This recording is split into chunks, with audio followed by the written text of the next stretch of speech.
When you hear about a bottom-up approach, this is what they're talking about. Here, the people who own the land are building their own homes with materials sourced from their own backyard.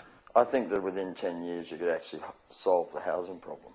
It's a somewhat lofty prediction, but on evidence not impossible.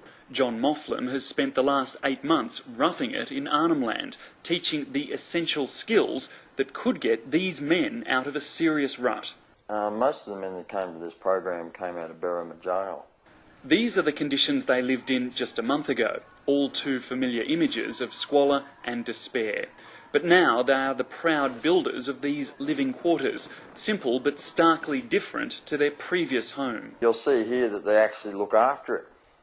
It's clean, it's tidy, the pots and pans are up on the wall.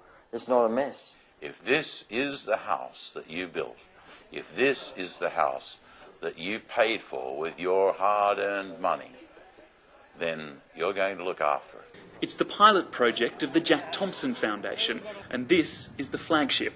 With some help, they've just finished this stunning outback home. They have the skills, they have the ability, they have the soil working, and the proof is in the pudding.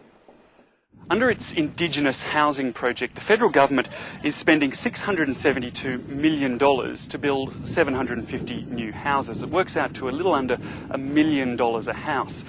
These 3 buildings, on the other hand, though they're no Taj Mahal, have cost a total of $100,000, and crucially, that includes training costs as well.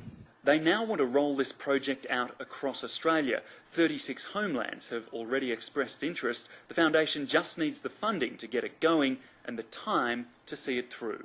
There are no quick fixes when we have to look at how we might implement cultural change. That cultural change being cultural change on our part, much more than on theirs. David Lipson, Sky News, Gulkula.